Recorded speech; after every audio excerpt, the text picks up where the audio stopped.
Good morning, student. I am Rajendra Simori, your maths teacher from the Gnan Manjari Vidyapith Mova. Again, welcome this online session of class 7. This is maths, and we already studied about unit number 1 in the previous lecture, that is fraction and decimals and everything. So today we are just to move on the another one concept, that is the concept time 5, that is available on your supplementary book 8, that is fraction and decimal part is there. Inside that we just take it out that how to solve the fractions onto the word problems, means there are a number of difficulties we facing into the word problem basically when it will ask into the fraction part. So let us move on it to this fraction and decimal. That is one more things related with the class 7. So in this here given the one of the most appropriate example is that how to solve this kind of the question as a word problem on the fraction. So here given in our supplementary book, that is page number SB8 is there, and in this side example 16 is suggesting us that in the class 7 is making greeting cards for the Diwali. In the class of 40 students, if each students get 1 by 4 of a sheet for their card, how many sheets of paper will be needed for all the students? So here how many students in this class 7? That is 40. And which one class is that? Class 7 is there, and they have to make a one greeting cards for Diwali. If each students get 1/4 of a seat का 1/4 part सभी को मिलता है card बनाने के लिए, तो how many seats of paper will be needed for all students? तो ऐसी सीट कितनी सीट चाहिए जो सभी स्टूडेंट्स अपना ये पूरा पोर्शन बना सके? So that particular portion we starts from the different steps. तो यहाँ पे आपको दिख रहा है 4 स्टेप्स में हम कोई भी वर्ड प्रॉब्लम, अभी से ही वर्ड प्रॉब्लम सीख रहे हैं ऐसा नहीं है. वर्ड प्रॉब्लम हम 6 स्टैंडर्ड से भी सीख चुके हैं कि there are number of things. तो पहले हमें क्या करना है? First we have to use here the step number 1. First we should understand the problem first.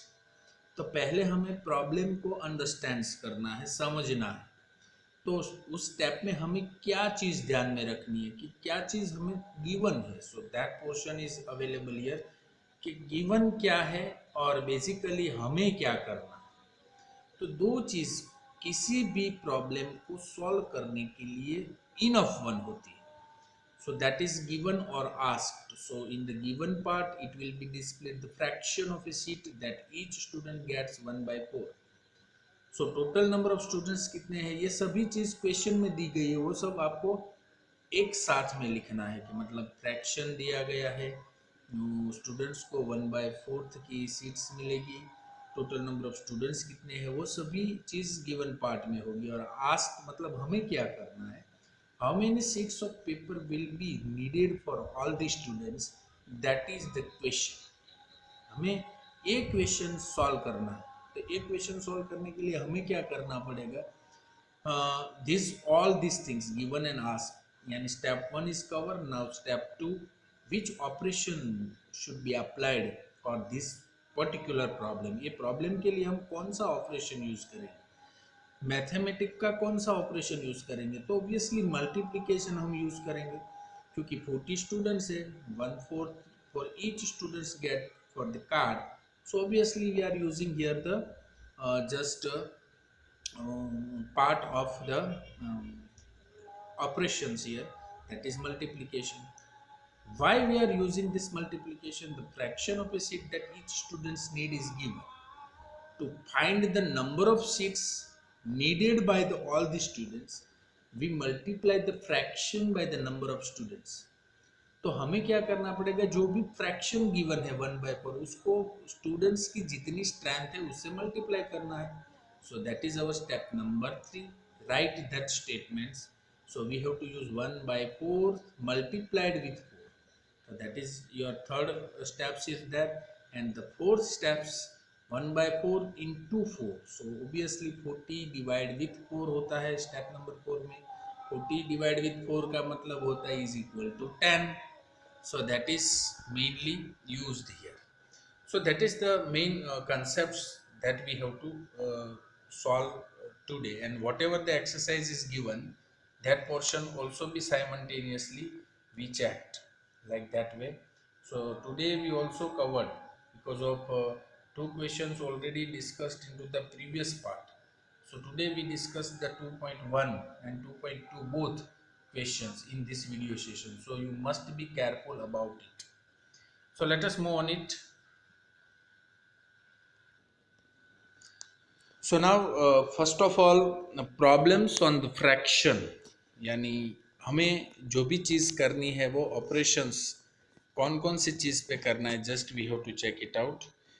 Just whatever the portions is given here. Suppose if each student in this class gets 1/4 of a sheet for their card, तो अब मान लो कि that is a one card. अब ये मान लो कि एक seat है, इस सीट का 1/4 पोर्शन, यानी एक ये पार्ट है, ये 1/4 है, क्योंकि पूरा पार्ट 1 है, तो एक पर्टिकुलर पार्ट कितना होगा, 1/4 of their card. So how many sheets of paper will be needed for all students. आप देख सकते हो कि ऐसी चीज का ही आपके सामने आएगी. तो आप एक्चुअल में कैसी चीज को कंसिडर करना है कि जैसे मैंने अभी बताया कि एक सीट होती है, मान लो ये रेक्टेंगुलर है, स्क्वायर है, वॉट एवर.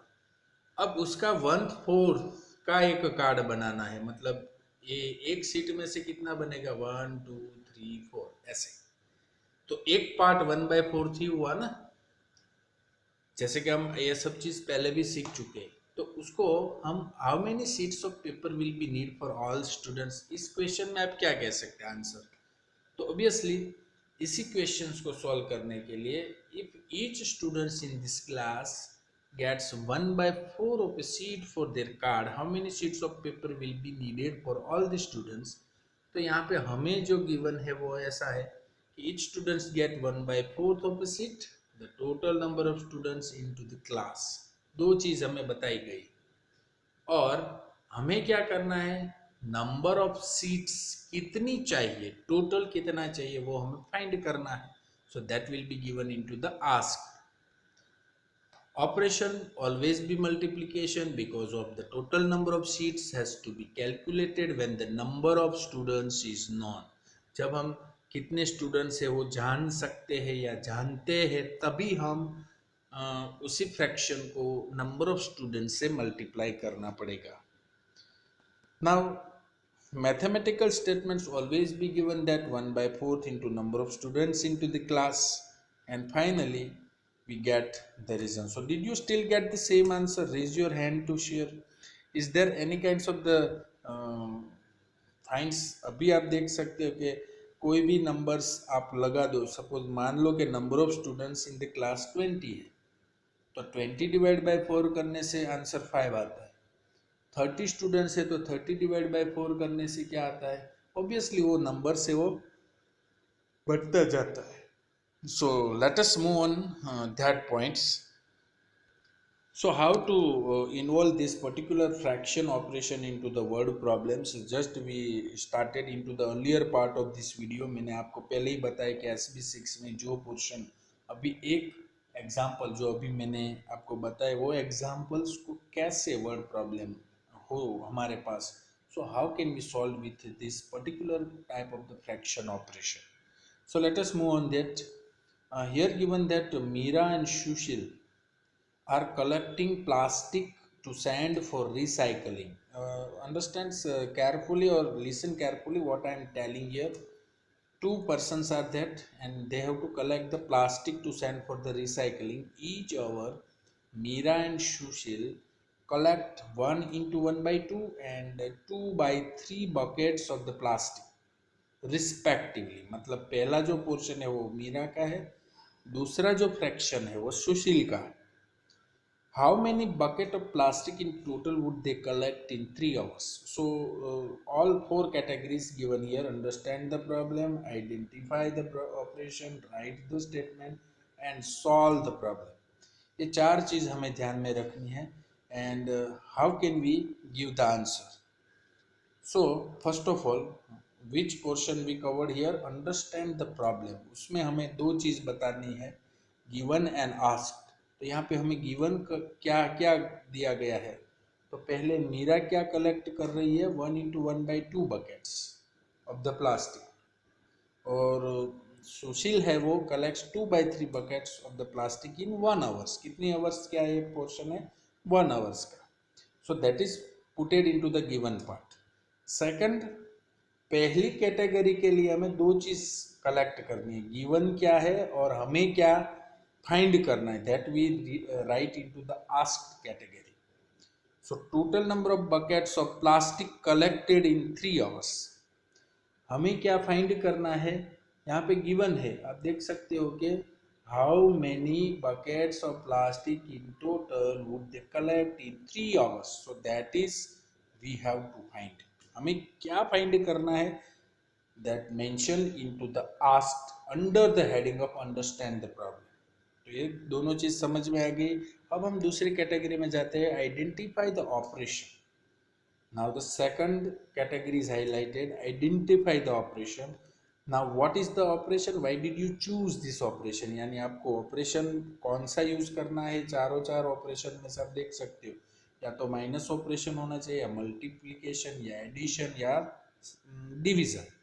तो इसमें से कौन सा ऑपरेशन हम यूज करेंगे। यदि ये ऑपरेशन मल्टीप्लाई है तो क्यों मल्टीप्लाई हम यूज कर रहे हैं, वो दोनों चीज हम आइडेंटिफाई द ऑपरेशन में लिखेंगे।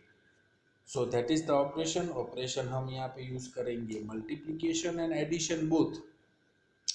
Reason why we are using multiplication and addition, so that reason is given here, the amount collected by the Meera and Sushil can be added।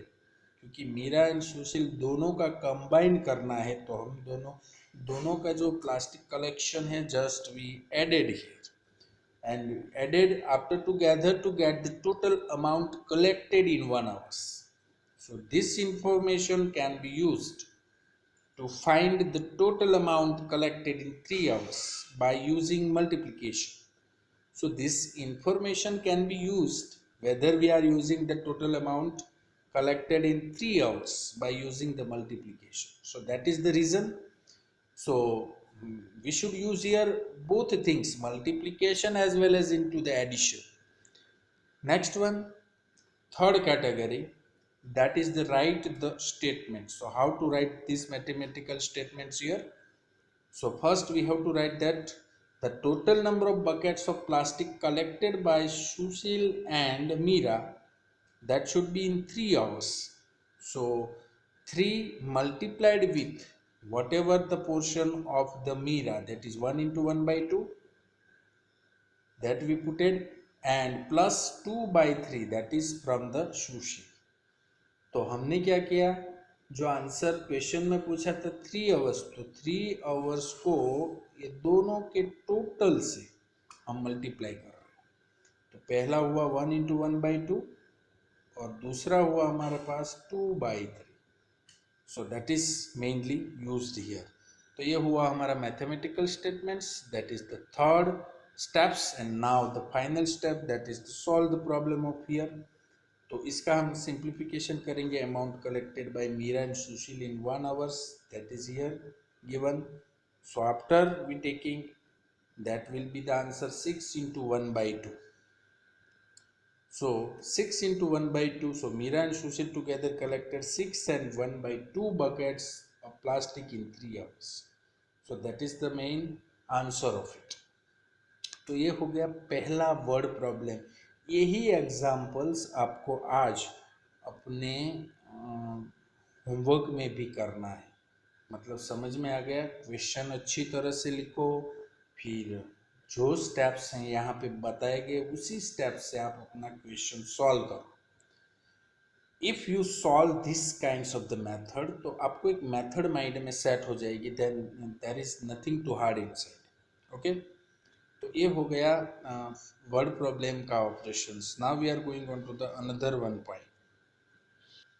So now we move on to the practice questions 2.1। आप अपना practice question अपने supplementary book में अपना practice question 2.1, ये जो आज यहाँ पे आप कर रहे हैं, यहाँ पे मैं दिखा रहा हूँ, वो आपके फेयरबुक में भी लिखना है, और वही फेयरबुक के फोटोग्राफ्स, मतलब आज का जो भी होमवर्क 2.1 में आप 2 क्वेश्चन करेंगे, वो दोनों क्वेश्चंस और आगे मैंने एक एग्जाम्पल दिया, 3 टोटल क्वेश्चंस आपको आज के होमवर्क में सेंड करना है। Okay, so this one is also be considered into the today's homework, so you must be clear about that. Exercise 2.1, practice question 2.1 and 2.2, both questions you have to solve. Okay, इसका solution अभी यहाँ पे मैं explain कर रहा हूँ because of I already explain this examples in the previous. So first thing is that this is the answer of question number, practice question 2.1. The question is Santosh swims 4 by 5 of a lap on Monday and 2 by 3 of a lap on Tuesday. So on which day does he swim more and by how much? Santosh Monday and Tuesday दोनों अपना एक lap swimming करता है, तो उसका portion जो है Monday अलग है और ट्यूसडे भी अलग है. So on which does he swim more and by how much? तो कौन से दिन वो स्विम करता है, कितना करता है, और हाउ मच मतलब कितना ज़्यादा करता है, वो हमें फाइंड करना है. सो फर्स्ट हमें किसी भी वर्ड प्रॉब्लम में 2 चीज़ डिसाइड करने हैं. तो यहाँ से आपका आंसर स्टार्ट होता है गिवन एंड आस्क्ड. गिवन क्या है? Santosh swim 4 by 5 on a lap on Monday. Santosh swim 2 by 3 of lap on Tuesday. ये चीज क्वेश्चन में दी गई है. That is directly we return into the given part. समझ में आ गया? जो स्टेटमेंट होता है वो स्टेटमेंट की तरह ही पूरा लिखना है, क्योंकि this is a word problem. तो कुछ भी लिखो, you can not right only the digit, but you should write with the word, with the description. So we can also analyze that which things you have to perform in given part. Is it clear? Second thing is the asked, मतलब which आपको इस question से क्या करना है, मतलब आपको जो चीज बताई गई है गिवन पार्ट में, उसके ऊपर से आपको इसमें से क्या फाइंड करना है, that is written into the asked. तो वो चीज क्या है? द डे, जो लास्ट में लिखी होती है हर एक क्वेश्चन में. On which day does he swim more and by how much? The day he swim more and by how much, that is putted into the ask. तो पहली चीज आपको पता चल गई, गिवन और आस्क ये हर एक क्वेश्चंस में लिखा होना चाहिए. आपके पेपर में भी याद रखो, जब आप एग्जाम सॉल्व करते हैं तो आपका, जब भी मैं क्वेश्चंस पूछता हूँ ऐसे वर्ड प्रॉब्लम का, just you have to write the given and asked without given without giving this kinds of the information. It never corrected because it having the 4 marks at least. इस type के question के कितने marks होते हैं? 4 marks. So 4 marks में you have to write everything. समझ में आ गया ना? So given, asked, then after we go for the operation. Operation obviously consider that, क्योंकि 4 by 5 और 2 by 3 है, तो ऑब्वियसली 4 by 5 में से 2 by 3 हमें सब्ट्रैक्ट करना पड़ेगा. तो operation must be subtraction. why we are using subtraction? That's why given the reason. Subtraction is used for the comparison, क्योंकि हमें दोनों डे की लैप स्विमिंग की कंपैरिजन करनी है. एक मंडे की है और एक ट्यूसडे की है. मंडे है 4 by 5 और ट्यूसडे है 2 by 3. तो 4 by 5 और 2 by 3 की जब हम कंपैरिजन करें तब हमें कौन सा मैथमेटिकल ऑपरेशन यूज करना चाहिए? Subtraction. So that's why we are using subtraction. Mathematical statements क्या होना चाहिए? 4 by 5 minus 2 by 3. So obviously वो हमारे पास बचता है 2 डिवाइड बाई 15, क्योंकि यहाँ पे 4 by 5 और -2 by 3 में नीचे डिनोमिनेटर इक्वल करके हम सब्ट्रैक्शन इजीली कर सकते. तो हम आगे सीख चुके हैं कि कैसे डिनोमिनेटर को इक्वल कर दें. तो 15 डिनोमिनेटर लाके दोनों जगह पे 15 लाए तो 12 में से 10 ऑटोमेटिक सब्ट्रैक्ट हो जाता है और बचता है 2 divide with 15. So thus Santosh swims 2/15 laps more laps on the Monday. ये लास्ट सेंटेंस भी किसी भी वर्ड प्रॉब्लम का इम्पोर्टेंट पॉइंट होता है, क्योंकि आपने लास्ट में समरी दी है। ये जो अच्छी तरह से लिखते हैं लास्ट में answer, that will provide full 4 marks. क्योंकि स्टूडेंट्स कैसे करते हैं कि कोई भी नंबर्स ऐसे लिखते रहते हैं, उसका आंसर सही आ जाता है but we can't knowing about the explanation. तो ये सभी चीज़ इसमें मेंशन होनी चाहिए। तो ये हो गया आपका प्रैक्टिस क्वेश्चन 2.1। अब हमारा प्रैक्टिस क्वेश्चन 2.2 यहाँ से चालू होता है। ये भी आपको आज के होमवर्क में मेंशन करना है। समझ में आ गया? तो practice question 2.1 and practice question 2.2 ये 2.1 की तरह ही आपको मेंशन करना है। Just I provide here the fully explanations over here. Given part क्या है, आस्क पार्ट क्या है, ऑपरेशन इसमें कौन सा यूज हो रहा है, रीजन आपको देना है, mathematical statements, and then after you find out the value. तो ये हुआ आपका प्रैक्टिस क्वेश्चन 2.2। जैसे 2.2 मैंने एक्सप्लेन किया 2.1, वैसे ही 2.2 का आंसर भी यहाँ पे अवेलेबल है। Both questions you have to write in your fair book and take the photographs and send it as today's homework. So 2.1 and 2.2 both questions, and one questions more I explaining in the beginning of this video, that also be added. So total 3 questions of writing in today's homework. Is it clear? I hope everyone is understood properly this word problem. You have to make more practice on it, and this practice question too, just you have to write down in your fair book. Is it clear?